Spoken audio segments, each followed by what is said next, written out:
Assalamualaikum warahmatullahi wabarakatuh. Alhamdulillah, salatan wa salaman ala rasulillah wa ala alihi wa sahbihi wa mawalah. La hawla wa la quwata illa billahil aliyyil azim. Ashhadu an la ilaha illallah wa ashhadu anna muhammadan abduhu wa rasuluh. Rabbi shrah li sadri wa yassir li amri wa hlul 'uqdatam min lisani yafqahu qawli. Rabbi jidni ilma warjukni fahma. Anak-anak semuanya, kelas 10. Pada pertemuan hari ini kita masuk ke bab 2 yang berkaitan dengan perekonomian dalam Islam. Allah Subhanahu wa taala menciptakan manusia sebagai makhluk sosial, di mana manusia yang satu dengan manusia yang lain saling membutuhkan, baik dengan jalan tolong-menolong, dalam urusan kemasyarakatan, tukar-menukar, maupun dalam hal jual-beli. Dalam ekonomi Islam, penumpukan kekayaan oleh sekelompok orang harus dihindarkan, dan secara otomatis tindakan untuk memindahkan aliran kekayaan kepada anggota masyarakat harus dilaksanakan. Sistem ekonomi Islam merupakan sistem yang adil, yang berupaya menjamin kekayaan tidak terkumpul hanya pada satu orang, yang tidak hanya terkumpul pada satu kelompok, namun tersebar ke seluruh masyarakat. Di dalam bermuamalah, Islam menganjurkan untuk mengatur muamalah di antara sesama manusia atas dasar amanah, jujur, adil, dan memberikan kemerdekaan bermuamalah, serta jelas-jelas bebas dari unsur riba. Oleh sebab itu, agama Islam mengatur seluruh tata kehidupan manusia, termasuk dalam kegiatan muamalat, yang di dalamnya menyinggung banyak persoalan interaksi manusia dengan manusia, seperti pelaksanaan perekonomian yang terjadi di masyarakat, seperti jual beli, syirkah, mukhabarah, mudharabah, dan lain-lain. Maka dalam pertemuan ini yang akan kita bahas adalah tentang jual beli. Coba anak-anak perhatikan pada gambar ini. Perhatikan dengan seksama gambar apakah di bawah ini. Apakah anak-anak pernah melakukan hal seperti ini? Jawabannya, Bapak kira semuanya pernah melakukan kegiatan transaksi jual beli seperti ini. Apa sih? Kita akan bahas pada pertemuan hari ini bersama-sama. Kita mulai dari pengertian muamalah. Muamalah atau muamalah, ya, di lisan bahasa Arabnya muamalah adalah hubungan antara manusia, sesama manusia yang didasarkan atas kebutuhan bersama. Artinya, kedua belah pihak antara manusia yang satu dengan manusia yang lain saling membutuhkan sehingga kebutuhannya saling terpenuhi. Jual beli merupakan salah satu kegiatan muamalah yang sebab dapat mengatur hubungan antar sesama manusia yang didasarkan atas kebutuhan bersama. Yang merupakan bagian muamalah adalah khiyar, luqatah, qirad, riba, dan yang. Apa sih jual beli itu? Dalam bahasa Arab, jual beli itu dikenal dengan al-bai'. Menurut bahasa artinya saling menukar. Sedangkan menurut istilah, menukar suatu barang dengan barang yang lain dengan cara tertentu, dengan cara akad, dengan cara perjanjian. Sulaiman Rasyid dalam bukunya yang diterbitkan pada tahun 1976 halaman 268, beliau memberikan arti bahwa jual beli adalah tukar menukar barang dengan barang yang lain atau uang dengan ijab qabul dengan syarat dan rukun yang telah ditentukan oleh syariat Islam. Sedangkan menurut Sayyid Sabiq, beliau mengatakan jual beli adalah pertukaran harta dengan harta atas dasar saling merelakan, saling mengikhlaskan, atau memindahkan milik dengan ganti yang dapat dibenarkan oleh syariat Islam. Allah Subhanahu wa taala berfirman dalam Al-Qur'an surat Al-Maidah ayat 2. A'udzu billahi minasyaitonir rajim. Bismillahirrahmanirrahim. Wa ta'awanu 'alal birri wat taqwa wa la ta'awanu 'alal itsmi wal udwan. Dan tolong menolonglah kamu dalam mengerjakan kebajikan dan takwa, dan jangan tolong menolonglah dalam berbuat dosa atau kezaliman atau pelanggaran. Dalam ayat yang lain Allah berfirman, wa ahalallahu al-bai'a wa harramar riba. Allah telah menghalalkan jual beli dan mengharamkan riba. Jadi jelas dasar jual beli itu diperbolehkan oleh Allah. Dalam Quran yang lain, dalam surat yang lain, di sini terdapat dalam Quran surat An-Nisa ayat 29, Allah Subhanahu wa taala berfirman, "Ya ayyuhalladzina amanu la ta'kulu amwalakum bainakum bil batil illa takuna tijaratan an taradhi minkum." Hai orang-orang yang beriman, janganlah kamu saling memakan harta sesama dengan jalan yang batil, jalan yang tidak diridhai oleh Allah, kecuali dengan jalan perniagaan yang berlaku dengan suka sama suka. Hukum jual beli itu bisa saja mubah, bisa saja wajib.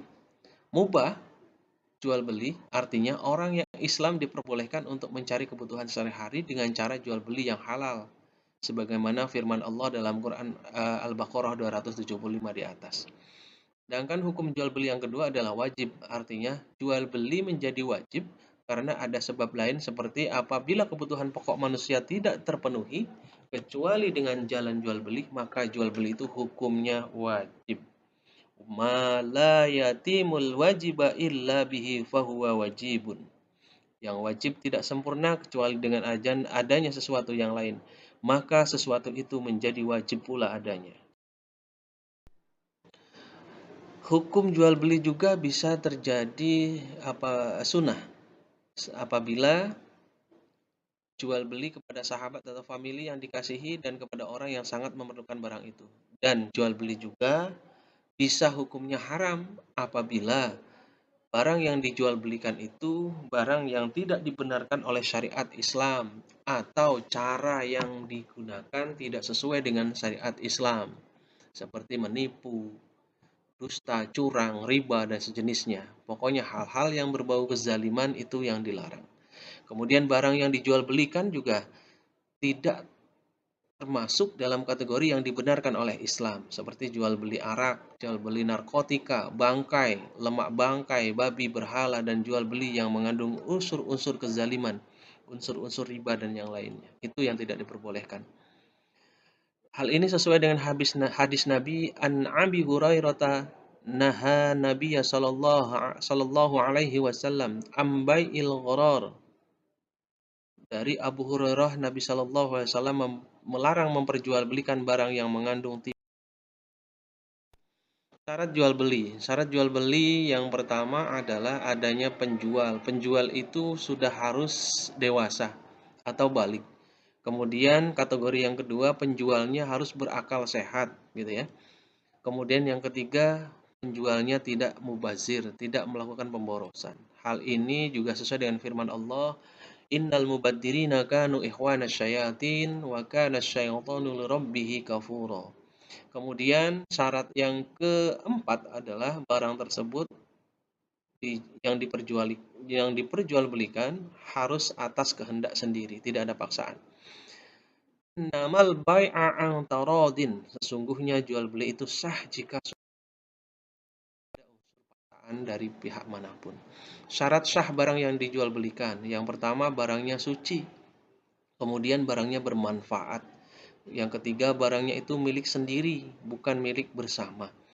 Kalau milik bersama boleh dijual belikan atas dasar perjanjian dan suka sama suka antara keduanya untuk menjual barang tersebut. Kemudian yang keempat adalah barangnya jelas.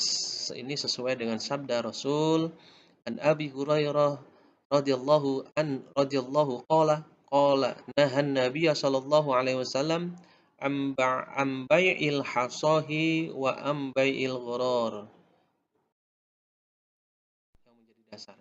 Kemudian rukun jual beli. Rukun jual beli itu ada penjual, ada pembeli. Kemudian ada benda yang dijual belikan.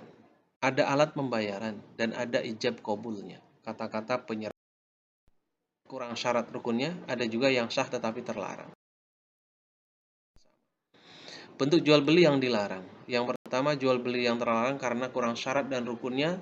Yang termasuk jual beli terlarang tersebut adalah jual beli sistem izon, yaitu jual beli yang belum masa dipanen. Belum jelas apakah misalkan padi yang mau dijual belikan itu akan jadi atau tidak gitu, belum jelas gitu ya.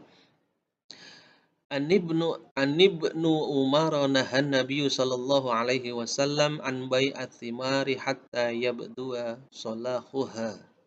Dari Ibnu Umar, Nabi Shallallahu Alaihi Wasallam melarang jual beli buah-buahan sehingga nyata baiknya buah itu atau pantas dipetik. Jual beli anak binatang ternak yang masih dalam kandungan juga itu jual beli yang dilarang oleh Allah. Anna Rasulullah Shallallahu Alaihi Wasallam naha ambai habalal hablah. Sesungguhnya Rasulullah Shallallahu Alaihi Wasallam melarang jual beli anak binatang yang masih dalam kandungan ini. Barang yang mau dijual belikan itu belum jelas keadaannya. Jual beli sperma hewan juga tidak diperbolehkan. An Jabir bin Abdullah qala naha Rasulullah sallallahu alaihi wasallam am bai'i fadlil ma' dari Jabir Abdullah radhiyallahu ia berkata Rasulullah sallallahu alaihi wasallam melarang jual beli sperma dan yang berikutnya adalah jual beli barang yang belum dimiliki. Qala Rasulullah sallallahu alaihi wasallam la tibay'ana syai'an ishtaraitahu hatta taqbidah. Kemudian jual beli sah tetapi terlarang. Transaksi jual beli sah tapi karena terlarang adalah sesuai dengan Quran surat Al-Jumu'ah ayat 9. Kemudian yaitu jual beli yang dilaksanakan pada saat waktu sholat Jumat ketika terjadinya atau berlangsungnya khutbah, itu juga dilarang. Dasarnya Quran surat Al-Jumu'ah ayat 9. Kemudian jual beli dengan niat menimbun untuk memperkaya diri itu juga tidak diperbolehkan. Berikutnya adalah jual beli tidak mengetahui harga pasar, jadi asal saja gitu ya. Jual beli masih dalam tawaran orang lain. Orang lagi nawar, kita tiba-tiba datang kemudian membelinya dan itu tidak diperbolehkan dalam Islam. Abi Hurairah qala Rasulullah sallallahu alaihi wasallam la yaba' ba'dukum ala bai'in ba'd ya. Kemudian jual beli dengan memainkan timbangan atau ukuran, mengurangi ataupun yang lain, mengganjal timbangan ataupun seperti yang lain. Jual beli dengan cara mengurangi takaran atau memainkan timbangan juga tidak diperbolehkan. Atau jual beli barang. Yang terakhir adalah hikmah adanya jual beli. Dengan adanya jual beli ini, kita bisa mengambil hikmah bahwa jual beli itu bernilai sosial, tolong-menolong terhadap sesama. Yang kedua merupakan salah satu cara untuk menjaga kebersihan dan halalnya barang yang kita amankan, yang kita makan.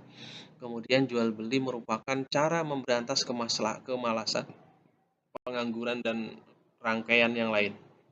Dan yang terakhir hikmah dari jual beli adalah berjual beli dengan jujur, sabar, ramah, memberikan pelayanan yang memuaskan akan menjalin persahabatan manusia yang lain. Terima kasih pertemuan hari ini. Silakan kawan-kawan, anak-anak semua bisa mengajukan pertanyaan pada kolom chat yang tersedia di channel ini. Silakan bertanya sebaik-baiknya. Jangan lupa untuk like, subscribe-nya dan bisa membagi ke kawan-kawan yang lainnya agar bisa diketahui oleh orang banyak. Semoga bermanfaat pada pertemuan hari ini. Kita memohon kepada Allah, semoga selalu kita dalam lindungan Allah, selalu dalam keberkahan Allah, dan selalu ditambahkan ilmu-ilmu oleh Allah dalam hal pemahaman dan yang lainnya. Terima kasih, semoga bermanfaat. Wallahu a'lam bishawab. Wassalamualaikum warahmatullahi wabarakatuh.